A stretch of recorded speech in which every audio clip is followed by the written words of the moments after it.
Buscadores, de Emilio Carrillo.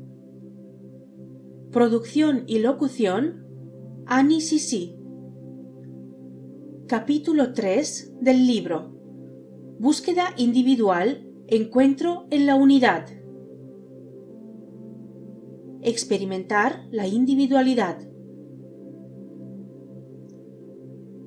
En los dos capítulos precedentes se ha insistido, tanto desde la perspectiva espiritual como científica, en la unidad de cuanto existe, y en la integración en ella de todos y cada uno de los seres humanos que somos y existimos en la medida en que a la unidad pertenecemos. ¿Por qué entonces nos contemplamos a nosotros mismos como un yo separado, un individuo con personalidad singular? A contestar a este interrogante se dirigen las páginas que siguen. Como aperitivo, tomamos como base el título de la obra de Viligis Yar ya mencionada. Podemos imaginar un inmenso mar. En su superficie, debido al efecto del viento, se forman olas de distintos tamaños. Obviamente, tales olas nunca serán otra cosa que el propio mar. De él surgen, con él comparten su naturaleza acuosa y marina, y en él, finalmente, se esparcen y disuelven. Aun así, las olas, cada una de ellas durante el tiempo que lo son, pueden teóricamente experimentar la ficción de una existencia individual y separada del mar, olvidando incluso la existencia de éste y su pertenencia a él. Pues bien, algo semejante le ocurre al ser humano. El mar es la unidad en la que somos y existimos. Y nuestra experiencia en la tridimensionalidad, en el mundo de tiempo y espacio que nos rodea y del que nuestros sentidos físicos se percatan, es similar a la de las olas del ejemplo. Vivimos como ellas, una ilusión de separación e individualidad.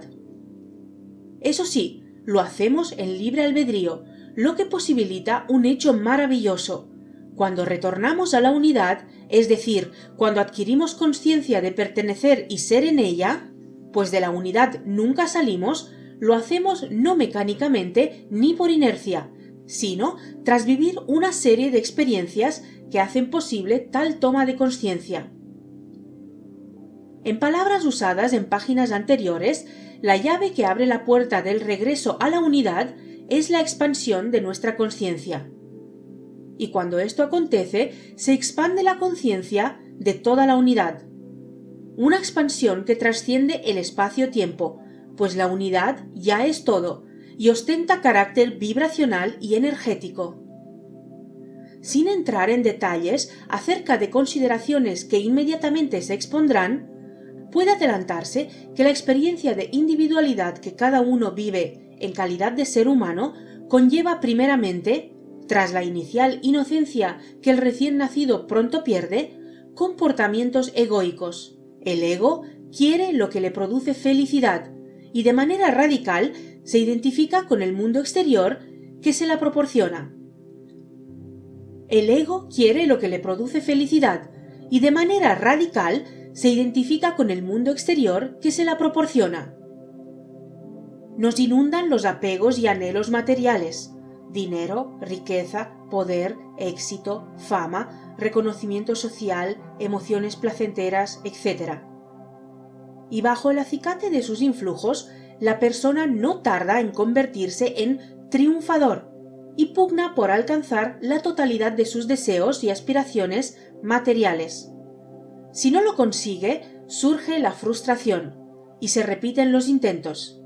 Pero si lo logra, curiosamente también aparece una insatisfacción ligada al sentimiento de carencia o falta de plenitud.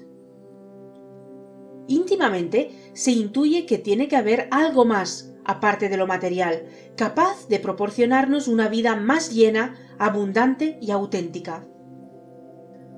En este marco, la suma de experiencias pondrá de manifiesto que hacer cosas por los otros reporta igualmente felicidad.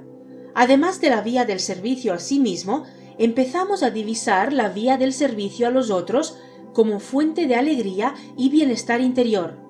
Es más, notamos que las satisfacciones generadas por el altruismo son más intensas y permanentes que las del egoísmo.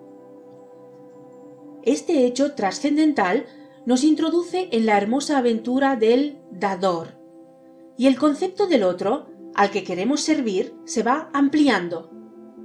El sistema o esfera hacia el que dirigimos nuestra acción de dar es cada vez más grande y generoso. Familia, amigos, comunidad, sociedad, humanidad, planeta. Hasta que llega un momento en que el ímpetu de darnos a los demás coloca a nuestra individualidad, al ego, en un punto límite y la lanza a dimensiones antes impensables. Queremos dar sin recibir nada a cambio, y nos parecen insulsos muchos de los objetos y emociones que antes nos provocaban placer. Se comienza a sentir la necesidad de ver más allá de lo material, de contemplar otra realidad que aún no vemos, pero que intuimos que está allí, esperándonos al otro lado del espejo. El ser humano empieza a verse a sí mismo como buscador. La búsqueda nos conducirá a nuevas experiencias que irán quebrando nuestra identificación con el yo, que hasta ahora había sido absoluta. El ego, sus afanes y proyectos, nos va dejando de interesar. Y cuando cesa toda identificación externa y el ego llega a su final, el buscador se convierte en vidente. Como tal, recuperamos la inocencia perdida, que ya no será mero sentimiento, como le ocurre al recién nacido, sino conciencia, conocimiento profundo de lo que soy y de lo que es. Se diluyen los conceptos de nacimiento y muerte, y desaparece cualquier identificación con el cuerpo y la mente, apareciendo en su lugar la expectativa de una vida impersonal, con lo que el vidente se transfigura en espíritu. Tomamos conciencia de que lo real es la unidad, el mar volviendo al libro de Jagger, siendo el amor incondicional la fuerza que fragua la unión, y de que no somos un trozo o fragmento de la unidad, una ola cualquiera del inmenso mar, sino la unidad en su integridad. La ola es el mar, como afirma el título de la obra. Por lo que existir en unidad, lejos de empequeñecernos, nos eleva espectacularmente. En definitiva, bella paradoja, encontramos en la unidad la felicidad perfecta que ansiamos desde la individualidad. El libre albedrío es lo que nos hace perder el camino, pero también lo que nos permite reencontrarlo. Transformados en espíritu, tal como se analizará en profundidad más adelante, se descorre el velo y vemos que no somos parte de la creación, sino la creación misma. Y que no solo somos creación, sino creador, ya que creador y creación son uno. El creador crea desde su conciencia completa de ser y con la única referencia de su ser, y la creación está íntima e inseparablemente unida a él y actúa de creador por medio de la expansión de la conciencia. Por esto, los seres humanos creamos lo que creemos, y si pasamos de vidente a espíritu, es por una toma de conciencia sobre nuestro verdadero ser que expande a su vez la conciencia de la unidad. Contemplamos entonces nuestra esencia divina y percibimos a Dios, a nosotros mismos, como ser infinito que se mueve a velocidad infinita a través de dimensiones infinitas con conciencia perfecta y amor incondicional. Antes de llegar a esta experiencia sublime, habremos comprendido que todos somos un único ser viviendo la experiencia de individualidad en distintas circunstancias. La compasión y el amor al prójimo, sin distingos ni predilecciones, serán las consecuencias de tal descubrimiento. Y que el egoísmo o el altruismo son iguales desde su dimensión de experiencias que tenemos que vivir, conocer y acumular en libertad a lo largo de la senda por la que incrementamos nuestro grado consciencial. Por ello, el mal no es sino la ausencia del bien, de idéntico modo que no existe la oscuridad, sino carencia de luz, ni el frío, que es falta de calor. Y nadie es superior o más privilegiado que otro. Nos obsesiona dividir la realidad en yo y otro, lo tuyo y lo mío, bien y mal, santo y pecador, pío e impío, mejor y peor, superior e inferior, alto y bajo. Pero la realidad es que la vida toda y sin excepciones constituye un colosal flujo divino de amor y elevación de la consciencia. El impulso de poseer conocimiento y realización, consciencia, es lo que empuja la vida hacia adelante y expande el universo. La creación es consciencia y se expande por la conciencia.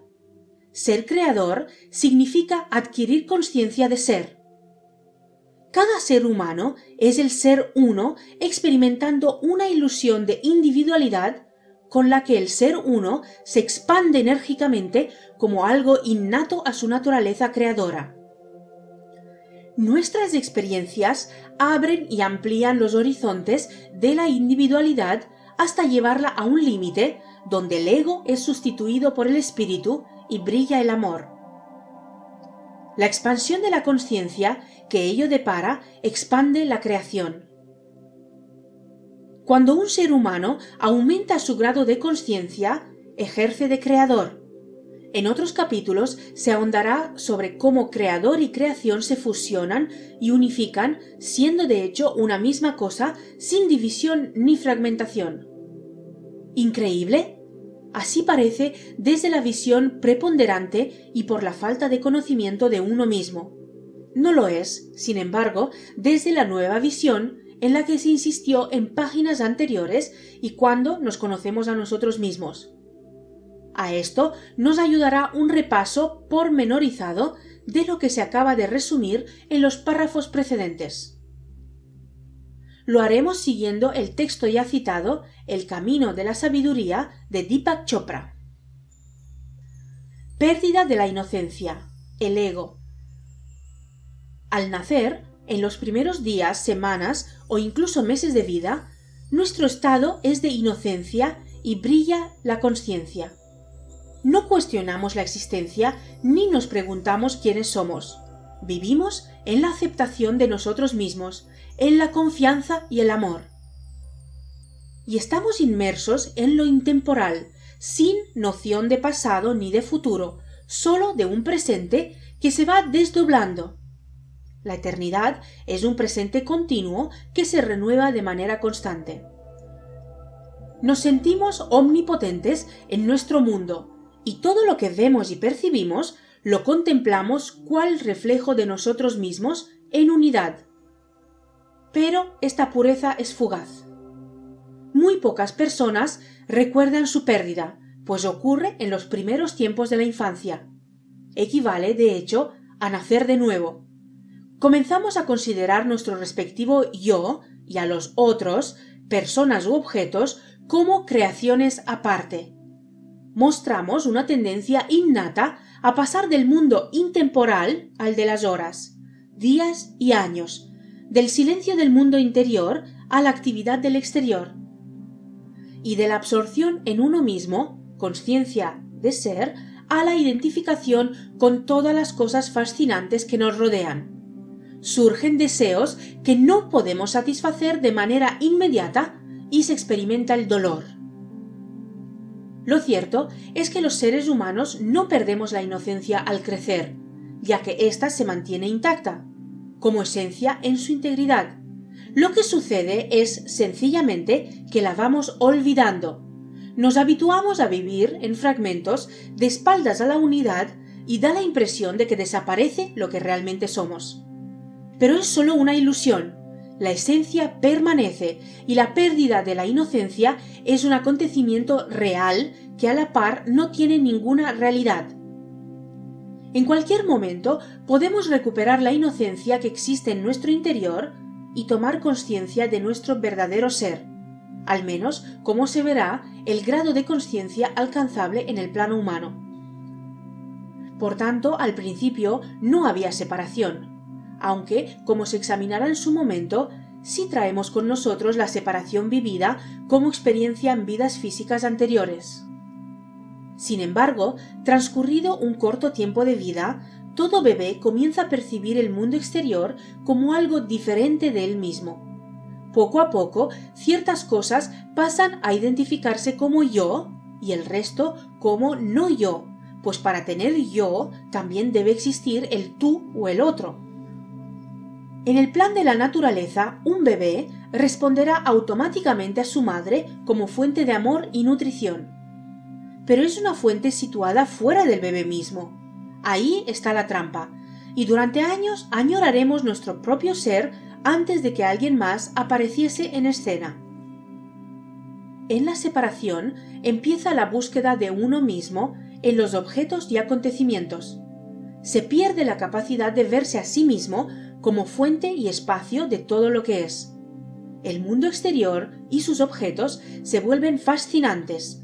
La felicidad se liga a ellos. La referencia al objeto sustituye la referencia del bebé a sí mismo. El ego se dice, esto es yo, esto no es yo. Así, el nacimiento del ego supone el de la dualidad, el principio de los antónimos y el comienzo de la oposición. Además, da origen a sentimientos y sensaciones que en la edad madura todavía se pueden percibir. El miedo al abandono, la necesidad de aprobación, el espíritu posesivo, la angustia de separación, la preocupación e incluso la lástima por uno mismo. Nos convertimos en adictos al mundo y configuramos un sentido del yo atado a las experiencias y recuerdos individuales que vamos acumulando. Nuestra pequeña historia personal de apegos y anhelos materiales que proyectamos hacia el futuro, confiando en encontrar en él la felicidad y la vida llena y auténtica que no hallamos en el pasado. Olvidamos que el presente es lo único real y nos introducimos en una vida de ficción que, cual pelota de tenis, va del pasado al futuro y viceversa. Mas la pérdida de la inocencia y el nacimiento del yo son pasos absolutamente necesarios en nuestro proceso de aprendizaje en torno a la individualidad. Y debajo de estos cambios actúa una fuerza profunda ligada en su raíz con el porqué de nuestra propia existencia como humanos. El triunfador. Una vez que el ego ha aparecido en escena, emerge también el impulso del triunfador, un poderoso ímpetu que nos empuja a salir al mundo y vencer. Las señales de ello son primarias. El bebé pronto quiere andar y empieza a protestar si su madre no se lo permite. Este deseo de escapar y deambular fuera del anillo de protección materno es tímido al principio, pero con el tiempo el mismo bebé, que anhelaba que lo abrazaran, llora para que lo suelten. Se trata de un instinto beneficioso porque lo desconocido es fuente de miedos y si el bebé no saliese a conquistar el mundo, crecería temiéndolo cada vez más. El impulso del triunfador es la señal del ego en acción, probándose a sí mismo que la separación es soportable. Y su surgimiento es imprescindible para que los seres humanos adquiramos confianza desde la perspectiva de singularidad. Hay que insistir en que la existencia que hemos elegido como mortales en este mundo de objetos y acontecimientos trata de una cosa: experimentar la individualidad, y el libre albedrío y vía aumento de la consciencia trascender de tal estado. Y para ser individuo es necesario el ego, y para ello es preciso el nacimiento del triunfador, que hace que éste sea un mundo lleno de cosas que hacer y aprender. La sed de triunfo aplastará al auténtico propósito de la búsqueda. Nuestra consciencia queda ignorada, adormecida, bajo una amplia batería de inclinaciones que nos conducen a lograr el reconocimiento social, a ponderar el éxito por encima de cualquier otra cosa, a sacralizar la propiedad y el dinero, a idolatrar la propia imagen y el poder. Dejamos de vivir en el presente, lo único que en verdad existe, y deambulamos entre el recuerdo subjetivo de un pasado lleno de tareas pendientes e insatisfacciones y un futuro al que confiamos nuestra realización personal. Las preocupaciones, futuro, se anteponen a las ocupaciones, presente, y hasta el dolor lo sublimamos a través del ego como sufrimiento, otro apego más. En libre albedrío, las personas decidimos que el mundo exterior es más importante que nosotros mismos y arrinconamos la conciencia sobre nuestro verdadero ser. Es así como el ego asume el mando de nuestra vida, sin ofrecer realmente ninguna posibilidad de realización. Controla y carece de amor, ansía tomar todo lo que pueda para sí mismo en el convencimiento de que la vía del servicio a mí mismo y solo a mí es la apta e idónea para alcanzar la felicidad. Todas las personas a lo largo de la cadena de vidas que conforma nuestra encarnación en el plano humano marchamos un tiempo más o menos prolongado por esta vía. Nada malo hay en ello desde la perspectiva divina, pues el libre albedrío marca el rumbo más acertado. No obstante, un buen día, fruto de la acumulación de experiencias, el ego encuentra que la felicidad no reside solo en tomar, sino igualmente en dar. Y la acción de dar no se limita a ofrecer dinero o cosas a otra persona. Existe también el servicio al otro, el darse uno mismo, y la devoción, la acción de dar amor bajo su forma pura. Eso sí, no se experimenta el placer de dar mientras se haga porque alguien lo ordena, o porque se piense que es lo correcto. La acción de dar tiene que ser espontánea y desinteresada. El dador. El dar libera al ego de muchas clases de miedos, del temor al aislamiento, al que forzosamente conduce el egoísmo total, del pánico a la pérdida, que nace porque no podemos tenerlo todo para siempre, del espanto ante los enemigos, los que pretenden quitarle cosas. Pero hay aún algo más hondo, pues la creación de dar relaciona a dos personas, una que da y otra que recibe. Esta relación hace que surja un nuevo sentido de pertenencia, la pertenencia activa de alguien que ha aprendido a crear felicidad. Y es que el dar es creativo. La persona se desprende libremente de algo, pero no tiene sensación de pérdida. En vez de ello, el ego siente placer, un placer distinto, más agudo y cálido que el placer de tomar derivado del impulso del triunfador. Se trata, sin duda, de un descubrimiento trascendental. El nacimiento del dador indica que el ego, aunque siga dominando al ser interior, ha empezado a mirar fuera de sí. No es que el ego esté comenzando a morir, sino que amplía su campo de visión. La muerte no existe y nada tiene que perecer con el fin de alcanzar la meta de nuestra búsqueda. En el manido y erróneo concepto de la muerte del ego, subyace la idea de que hay cosas en nosotros que Dios condena. Pero esto de ningún modo es así. El plan divino consiste en que nos busquemos a nosotros mismos en completo libre albedrío, y posibilita y permite todas las experiencias, incluso que deseemos explorar como ser egoicos, ignorantes, groseros, ladrones, asesinos o carecer totalmente de fe. Y no somos juzgados, pues ninguna de nuestras acciones es buena o mala a los ojos divinos.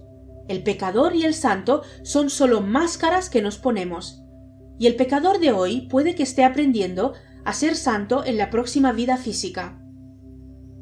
Como se desarrollará en el capítulo 8, dedicado al bien y al mal, todos estos papeles son ilusiones en la óptica divinal.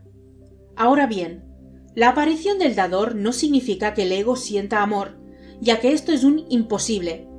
El ego puede sentir intensamente placer, satisfacción propia o apego, y a veces a estos sentimientos les llamamos amor. Pero este es de naturaleza abnegada, y se requiere un acto de abnegación para que surja el auténtico amor, el amor al prójimo. Como se expondrá en los últimos epígrafes del presente texto, el amor es universal y no toma partido. Al ego no le gusta en absoluto este hecho, y piensa que él sí es merecedor del amor de Dios, pero no el otro o los otros. Obviamente, esta no es la perspectiva divina. Desde ella el pecado se contempla como ilusión. Nada de lo que equivocadamente consideramos pecado puede causar la más mínima mancha en el amor de Dios. El buscador. El que da empieza dando solo a la familia y a los amigos, luego a instituciones benéficas o a un colectivo o asociación concreta, después a la comunidad local o a la sociedad en su conjunto. Así, la esfera o el sistema en el que se ejerce la acción de dar se va ampliando. Finalmente, la perfección derivada de las experiencias provoca que la inclinación a dar no quede satisfecha hasta que todos los seres humanos resulten beneficiados. Y esto, el impulso a darnos a todos los demás habitantes del mundo, lleva nuestra individualidad al límite y la transporta a planos hasta entonces inimaginables. Llegados a este punto, estaremos ante una experiencia francamente apasionante. Por un lado, el aprendizaje de nuestra individualidad habrá dejado atrás al triunfador, al encontrar una fuente de placer más completa, la acción de dar. Igualmente, habremos ejercitado tal acción con nuestros seres queridos y con nuestro entorno más cercano hasta que nos inundó una sensación interior de insuficiencia. Requerimos más y deseamos dar a todos los seres humanos e incluso al planeta en su globalidad. Y, por fin, cuando creíamos logrado nuestro objetivo, nos topamos con una nueva sorpresa. El dador, que quería abrazar al mundo, se da cuenta de que el mundo ya no es para él fuente de realización. Cosas y emociones que antes nos producían placer comienzan a parecernos insulsas. No es una renuncia o sacrificio, sino pérdida de entusiasmo por cosas que antes nos encandilaban. En particular, ya no produce satisfacción la necesidad que tenía el ego de aprobación e importancia propia. Se empieza a sentir la necesidad de contemplar otra realidad más allá de la material. Aún no la vemos, pero intuimos que está allí, esperándonos al otro lado del velo. Aparece la sed de ver el rostro de Dios, de vivir bajo la luz, de explorar el silencio de la consciencia pura. De esta forma, el dador se transfigura en buscador. Ya éramos buscadores, pero sin saberlo. La diferencia es que ahora somos conscientes de serlo. Las viejas y conocidas preocupaciones del ego se apartan y se amplía el sentido del yo. Ansiamos experiencias espirituales y presentimos una fuente de amor y realización que ni siquiera el amor más intenso de otra persona nos puede facilitar. Desde que vimos la luz del mundo, hemos deseado más y más, y nos convertimos en buscadores conscientes cuando nuestros deseos se han incrementado hasta el punto de que nada nos satisface salvo encontrar a Dios.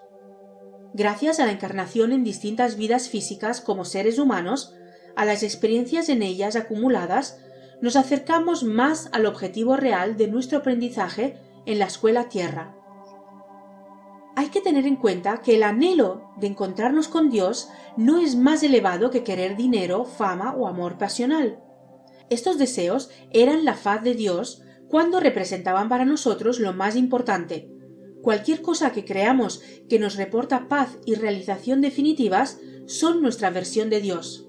Sin embargo, al avanzar de una fase a la siguiente, nuestra imagen de Dios se convierte en más certera, más próxima a su naturaleza real. Pero ninguna fase es superior a la otra. Es el ego el que tiene alto y bajo, bueno y malo. El objetivo de nuestra encarnación humana es la toma de conciencia sobre nuestro verdadero ser, con la libertad y realización que ello conlleva. Esto no se logra hasta que no se conoce a Dios tan completamente como Él se conoce a sí mismo.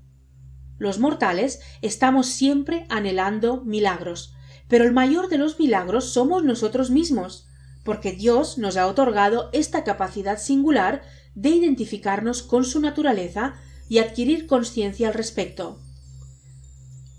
Una rosa perfecta no se da cuenta de que es una rosa. Un ser humano que se ha realizado sabe lo que significa ser divino. El impulso del buscador puede presentarse bajo muchas formas. No obstante, todos los buscadores comparten la sensación de que el mundo material no parece el lugar donde puedan realizar sus deseos. Habremos empezado a entender que Dios está en todas partes, pero esto no nos servirá de nada si no podemos ver dónde está. El buscador explora e indaga con el fin de ver. Lo que le motiva es la sed de realidad superior. Esto no significa que desaparezca la etapa anterior de dar, pero ahora se da sin motivaciones egoístas. El impulso a dar es la compasión. No importa el nombre, Dios, todo, ser uno, identidad universal. Todas las denominaciones apuntan hacia una necesidad nueva, profundamente sentida, de escapar de los límites que imponen el tiempo y el espacio del marco tridimensional. Tal requerimiento es coherente con nuestra auténtica esencia, que es ilimitada y creada para vivir una vida plena y multidimensional. Frente a ello, el mundo que nos rodea parece estar limitado por el tiempo y el espacio. Pero es solo una apariencia, y el buscador empieza a percatarse de ello. La creación no esconde nada a nuestros ojos. No somos víctimas de ningún engaño. En ella rige una regla básica. Lo que crees es lo que creas. Todo está en función de nuestra consciencia, de lo que seamos conscientes de ser. Si nos contemplamos como deficientes, indignos o culpables, así seremos, y así será el mundo exterior que se forja a nuestra imagen y semejanza. Pero lo cierto es que Dios no ve nada malo en nosotros, y el espíritu no podría permanecer alejado de nosotros aunque quisiera, porque, como se mostrará en los próximos capítulos, todo es espíritu. Cada persona obtiene la versión de lo divino que concibe según su grado de consciencia, y desde ella moldea el mundo que lo rodea. Algunas ven a Dios en visiones, otras en una flor. Hay muchas clases de buscadores. Todos nacemos para buscar primero y encontrar después. Buscad y hallaréis, indica con razón el Evangelio de San Lucas 11:9. El motivo por el que parece que los buscadores son escasos obedece al hecho de que buscar es una experiencia íntima y dirigida completamente hacia adentro. Por los signos externos no es fácil saber quién busca y quién no. Algunas señales interiores del buscador son las siguientes. La acción de dar pasa a ser motivada por el amor abnegado, sin querer nada a cambio, ni siquiera gratitud. Las pautas adictivas con respecto al mundo exterior comienzan a desaparecer. La intuición y la inspiración se convierten en una guía de confianza de la acción y complementa a la estricta racionalidad. La oración y la meditación pasan a ser partes de la vida cotidiana. Se experimenta un goce creciente de la soledad y el silencio. Se incrementa la dependencia respecto a uno mismo en lugar de estar pendientes de la aprobación social. Y aumenta la confianza en la providencia. Y aunque todas estas manifestaciones espirituales le apartan de la vorágine del entorno material, el buscador, paradójicamente, disfruta de una relación más profunda con la naturaleza, más bienestar en el cuerpo físico y mayor facilidad en aceptar a los demás. Esto se debe a que el espíritu no es el opuesto de la materia, sino que él lo es todo. Su aparición en la vida hará que todas las cosas sean mejores, incluso las que parecen ser antónimos. Con todo ello, por primera vez, ponemos en duda la pretensión del ego de ser omnisciente y todopoderoso. Valga el ejemplo de un carruaje. Imaginemos que el carruaje es nuestro ser total, que los caballos son el ego y que la voz de dentro del carruaje es el espíritu, nuestro ser interior. Cuando éste aparece en escena, el ego al principio no lo escucha, porque está seguro de que su poder es absoluto y continúa llevando al carruaje hacia donde sus apegos materiales le indican. Pero el espíritu no utiliza la clase de poder al que el ego está acostumbrado. El ego está habituado a rechazar, a juzgar, a separar y a tomar lo que piensa le pertenece. En cambio, el espíritu es simplemente la voz tranquila del ser afirmando lo que es. Con el nacimiento del buscador, esta es la voz que se empieza a oír. Va ganando fuerza y comienza a coger las riendas del carruaje. pero debemos estar preparados para una reacción violenta del ego, que no renunciará a su poder sin luchar. Hay que insistir en que el poder del espíritu no es de la clase que el ego conoce y utiliza. El espíritu es el poder en sí, un poder de alcance infinito, un poder organizador que hace que cada uno de los átomos del universo se mantenga en perfecto equilibrio. Comparado con él, el que usa el ego es absolutamente limitado y trivial. Sin embargo, no nos daremos cuenta hasta después de haber renunciado a la necesidad del ego de controlar, predecir y defender. Su poder se reduce a esta tríada. Si el ego pudiera renunciar a todo de una vez, no habría necesidad de pasos posteriores. El nacimiento del buscador sería suficiente, mas no ocurre así. La voz del espíritu le anuncia al buscador una realidad más allá. Acceder a ella es otra cosa.